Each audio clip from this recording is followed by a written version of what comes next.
Leo tunaenda kuianza movie yetu mpya. Kama ndo mara yako ya kwanza, usisahau kushare, kusubscribe na comment, utakometisha sana. Leo tunaenda kuanza movie yetu kama hivi. Kuna bidada ambaye alikuwa anaongea na makanika wake, anamwambia wewe, nilikuwa nimekuambia gari yangu inazingua, kuje unitengenezee, bati unachelewa kukuja, sijui shida ni gani. Huyo makanika anaenda kwa jina la Mr. Big. Akamwambia, unajua hii gari inanisumbua na nafaa kuitumia kesho. Leo ni siku nyingine. Mr. Big akumanage kukuja, akatuma vijana wake wawili wakuje kumtengenezea madam gari lake. Wakakuja wakabisha hapa kwa mlango. Madam akakuja kufungua, wakamwambia, sisi ndo tumetumwa kukuja kutengeneza hilo gari lako. Sasa ndo tumefika. Akamwambia, sawa, acha ni waendee funguo. Madam akaingia, akaenda kuwaendea funguo. Hapo kuna mjamaa akasema, we, hebu umeangalia nyashi ya madam? Madam akawaletea funguo. Hapo akaanza kumwambia beshte yake, sijui kama leo ona hiyo nyashi ya madam. Akakuja kumwambia madam, leo hatujafanyikiwa kumalizia hiyo gari, unless tukuje kumalizia kesho. Madam akawaambia, sawa, haina shida, mkuje kumalizia kesho. Hapa ndo jamaa alikuwa anamwambia rafiki yake, wao kuona hiyo nyashi ya madam mwenyewe, ni madam amemchanganya. Umeona hiyo nyashi venye ameshona body manze. Hapa beshte yake anamwambia, hebu acha ujinga, unajua huyo ni mkubwa sana kuliko wewe. Leo ni siku nyingine. Ashib alikuwa amekuja kumalizia gari, cause leo ametumwa akuje peke yake. Akakuja kabisha hapa madam bila, akakuja kufungua mlango, akamuuliza shida ni gani? Akamwambia, nimekuja kumalizia gari. Akamwambia, haya sawa, acha nikuendee kifunguo. Alikuwa ameendea funguo. Hapo kama kawaida yake ni kuangalia tu nyashi ya madam. Madam alikuwa ameleta funguo pando. Ashib alikuwa anamalizia kutengeneza hiyo gari. Madam akakuja kumwangalia na muuliza, wewe venye unaangalia gari utaimaliza kitu saa ngapi? Anamwambia, gari bado iko na kazi mob za kumalizia, utanipea bado time. Hapa alikuwa anaanza kumwambia, lakini madam, I'm sorry, unajua wewe ni mrembo sana. Namwambia, mimi ni mrembo, unajua mimi ni mkubwa sana kwako na mimi bado ni mdozi wako. Akamwambia, mimi sijali, but kitu mimi najaribu kukuambia ni ukweli, cause mimi nakuona wewe ni mrembo sana. Please zikaanza kushika kwa madam mwenyewe, akaanza kuangalia kijana bado ni handsome, na kama ananikatia yenyewe ako sawa. Madam akamwambia, unajua wewe nitakusema kwa Mr. Big na utafuta kazi. Akamwambia, mimi sijali kama naweza futwa kazi, but kama nikukusifia wewe, mimi niko sawa kufutwa kazi. Akamwambia, haya sawa, acha mimi niishie. Bado macho yake iko hapo kwa nyashi ya madam. Nyewe madam amefungasha. Leo ni siku nyingine, tunapelekwa hadi siku nyingine. Jamaa alikuwa amerudisha gari, akakuja ni kama alikuwa ameloa. Namwambia, nilikuwa najaribu kurudisha gari, time nilikuwa kwa barabara ikazima tena, hiyo kwenda kuiangalia ili nirudishe ndo kuanza kunyesha, ndo maana nimekuja kama nimeloa. Akamwambia, sasa hii hakuna mahali unaweza enda na mvua, kuja ukae upumzike, mvua ikiisha utarudi zako nyumbani. Akamwambia, haya sawa, ina wasi. Akakaa hapa, kaanza kupiga story. Alikuwa anatetemeka. Akamuuliza, je, uko sawa? Akamwambia, ya mimi niko sawa, tukukaa hapa, usijali madam, nitakaa hapa hata usijali. Akakaa zake hapo chini. Ikafika time akamuuliza madam, je madam, naweza vua shirt cause imeloa sana, nataka niivue ndo at least ianze kumwanga maji haraka. Akamwambia, haya sawa, sure, unaweza toa. After tu kutoa ndo madam Bella kaona, akasema, we, na kijana si ako na kifua mzuri na nafaa kuzingatia amekaa single for how long.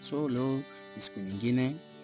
Ashib alikuwa amemletea zawadi, amemletea vitu za kupika. Walikuwa hapa wanapiga zao story, anamwambia, nimeleta zawadi. Madam akamwambia, wacha twende basi tupike na wewe. Akamwambia, haya sure. Hapa walikuwa wamemaliza kupika, ndo wanaanza kupata msosi. Ilikuwa asubuhi. Madam Bella alikuwa anaamka, akapatana na message kutoka kwa Jipe, anamsifia tu, anamwambia, wewe ni mzuri, unajua smile yako wewe inanimaliza, unakuanga na shape mzuri sana, sijui mara nini.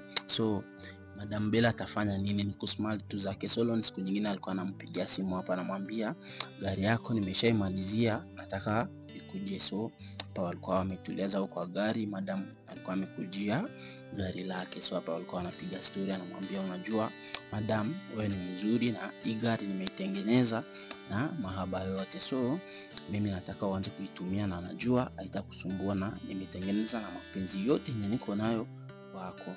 So Madam Bella akamwambia haya, usijali, nimeshukuru. So leo ni siku nyingine, Ashib alikuwa amemtext akamwambia morning, unajua nimeshindwa kulala kwa sababu yako, so na ndio maana nimekuja hadi hapa kwako, niko hapa kwa gate. Hapo Madam Bella akaenda kufungua kupatana na yeye, akapata ni ukweli Ashib alikuwa amekuja. So paka akamuuliza so umekuja kufanya nini? Akamwambia kuna kitu nilikuwa nataka na nikuje kukufanyia, bati bani venye niko na aibu, sijui kama unaweza funga macho nikufanyie. Hapo akamshika akampiga bonge la kisi. So Madam Bella kupigwa na hiyo kisi, hapo Ashib akajishtukia, akaanza kumwambia sijui nini mbaya, bati alikuwa bado hajamaliza kuongea. Madam Bella pia akamrudishia kisi. Hapo hilo siku alipiga kisi hadi wakaanza kuromance, wakajipata wako hadi huku kwa kitanda. So huko hadi sitaki kuelezea nini ilitokea, bati wewe mwenyewe unajua kitu gani natokeanga hizi masaa za usiku, alafu ni muda wa baba na mama. So movie yetu inatupeleka hadi huku kwa Madam Bella alikuwa amekuja kutembelewa na rafiki yake. Hapo Ashib akapitiza hadi chumbani. So rafiki yake akamuuliza kwani kijana ni nani anakuja na picha hadi chumbani kwako? Hapo Madam Bella akasema ni houseboy wangu. Hiyo kitu ilimuuma sana. Ashib akakuja kumwambia Madam Bella, unajua sijui mbona unaweza ambia watu mimi ni houseboy wako na hiyo hali unajua tuna date na wewe. But Madam Bella akamwambia unajua bado ni mapema na siwezi taka ku risk kutangaza kwa watu kwamba tuna date na bado sijakuwa sure kama uko serious na mimi. Hapo mamake na Ashib akampigia akampea Madam Bella simu, akamwambia anashukuru sana kwa kumsomesha mtoto wangu na anataka mpendane na umzingatie mwanangu. So but Madam Bella alikuwa ameanza kuingiwa na hofu cause anajua imekaribia siku za Ashib kwenda kurudi shuleni na wanahofia maybe akirudi kwa atapatana na Madam Maslekweni wamchukue kipenzi chake. So hapa walikuwa wamekuja kuagana na Ashib akamvalisha pete au chumba. So mahusiano yao wakatangaza rasmi. So leo Madam Bella alikuwa amepea Ashib gift la gari, alikuwa amempea zawadi, anamwambia sitaki ukienda shuleni ukuwe natembea. So leo Ashib amesharudi shuleni, amepatana na marafiki zake wawili, wao wanamletanga warembo sana kwa sababu wanajua Ashib ni mtoto akishwa na huwa anatumiwa pesa na Madam Bella. Akamwambia unajua mimi na date huu ndio bibi yangu. Basi wakamwambia unajua wewe bado ni kijana na wewe anakaa mshangazi, nafaa kudate watu wa mnatoshana. So leo alikuwa anatembea zake huku shuleni, wakapatana na huu mrembo. Ni mrembo sana, wanaume wote wao wanamshubukia kwa shule lao.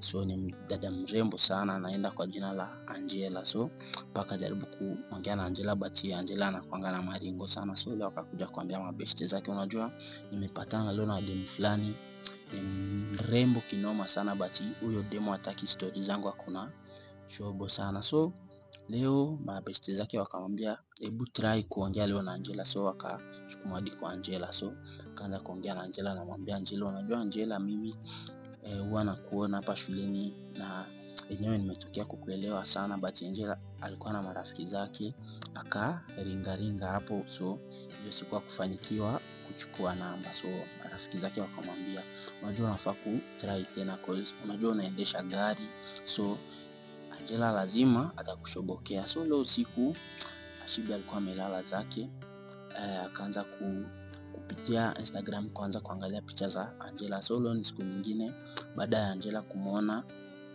Ashib amekuja na gari yenyewe. Leo pia akaanza kusema yenyewe huyo kijana nafaa tu kumpea chance cause ni kama ako na hela zake, so nikimpea maybe chance hawezi ni disappoint. So alikuwa amekaa na marafiki zake, wakaanza kumwambia unajua huyo kijana Ashib ni handsome sana, ako na pesa zake, ako na kila kitu, hatujui mbona hataki kumpea chance. So leo ni siku nyingine Ashib alikuwa amekuja kumtembelea mpenzi wake huyo Chimama. So leo Madam Bella time amekaa na Ashib akaanza kushuku ni kama Ashib ako na binti amekipata huko shuleni cause alikuanga call zake tena. So hapa anajaribu kumuuliza Ashibe, sijui mbona na nashuku ni kama unanicheat cause sikuelewi, kila time unapigiwa simu but ukipigiwa simu unasema uko busy utamcall baadaye, so sijui ni nini inaendelea kwa akili yako. But Ashibe akamwambia usijali, mimi nakupenda wewe na siwezi kucheat, unaona niko na wewe hapa saa hii. But Madam Bella alikuwa ameanza kushuku. So leo siku nyingine Ashibe alikuwa amekuja kupatana huku na Bella, wanapiga zao story huku. Namwambia Bella, unajua Bella wewe ni mrembo sana na mimi nakutaka. But Bella alikuwa na malengo, but baadaye akaingia box na hiyo siku akaongea vizuri na Angela akapea Ashibe chance. So leo Bella alikuwa amekuja kutembelea Ashibe huku kwake magetoni hadi waka have moments pamoja. Hiyo siku ilikuwa siku ya Ashibe ya kuenjoy. So marafiki zake wakakuja wakamwambia, so tuambie, hebu tupewe umbea, ni nini mmefanya na Ashibe? But akawaambia leo kuna kitu tumefanya, but tumepiga tu story na yeye. So Ashibe leo alikuwa anatumia Madam Bella voice note. So leo Madam Bella akakuja akaambia rafiki yake, unajua sasa niko na ujauzito wa Ashibe, but nimeanza kushuku kama kuna mtu ananicheat na yeye. So madam huyo rafiki yake akamwambia hapana, Ashibe hawezi kucheat. So leo Ashibe alikuwa na Angela kwa gari, leo walikuwa wanapiga zao story. So walikuwa wametulia hapa nje kwa gari wanajaribu kupiga story, but akamwambia Angela, hebu nataka nirudi nyumbani cause nimeitwa saa hii, kuna kitu emergency nafaa kuendea. So Madam Bella akampea juice akamwambia, so niambie ukweli, unanicheat na nani? Na hizi voice note ni za nani? Na huyu dem ni nani mwenye unanicheat na yeye? So Ashibe akajaribu kumwambia, nisamehe tu mpenzi wangu, unajua ni kitu tu ilikuwa imenikujia, ni shetani, but mimi nakupenda. Hapo Madam Bella akamwambia hapana, wanaume nyinyi wote ni umbwa, mimi sitaki kuwa na wewe tena, akamfukuza. So marafiki zake wakakuja kumwangalia huku wanamwambia, bro, unajua tokea mwachane na huyo mshangazi wako hujai kula. Nawaambia bro, unajua mimi nampenda sana huyo mwanamke. So leo ni siku nyingine Angela alikuwa amekuja kumtembelea Ashibe akamwambia ukweli, unajua mimi niko na mpenzi wangu ambaye nampenda sana, na nilikuja hapa shuleni nikiwa na huyo mpenzi wangu, so siwezi taka kumcheat. So nataka hii mahusiano yangu mimi na wewe ishia hapa. But Angela akamwambia, unajua Ashibe nakupenda pia na siwezi taka kukupoteza pia mimi. But Ashibe akamwambia, mimi nampenda sana Madam Bella na yenyewe kukuwa na wewe naona ni kama nimemkosea sana. But Bella, Angela alijaribu kumuelewesha, but Ashibe hakuelewa, akamwambia mimi nataka mpenzi wangu. So leo alikuwa amekuja kuangalia mamake, anakuja akaanza kumwambia mamake, unajua unakaribia kuwa bibi cause nimeshapea mwanamke fulani mimba, but huyo mwanamke sasa hii tumekusana na yeye. So ndio mwanamke ambaye alikuwa ananilipia scholarship, but sasa hii tumekusana na yeye, so nataka ukuje unisaidie at least kuongea na huyo mwanamke na anielewe na aweze kunisamehe na tuweze kurudiana. So leo alikuwa amekuja kuangalia Madam Bella, but Madam Bella alikuwa hataki kuongea na Ashibe. So but mamake akamwambia, unajua mwanangu, Ashibe alikosea, but nataka umsamehe na niko sure hata wairudia. So Ashibe pia akapiga magoti akajaribu kuongea na Madam Bella. So Madam Bella akasema ni sawa, akamsamehe, na hapa wakakuja kupata chakula kwa pamoja. Ndo akamwambia Ashibe, unajua niko na ujauzito wako na natarajia kwa mama, so ujiandae kukuwa baba anytime.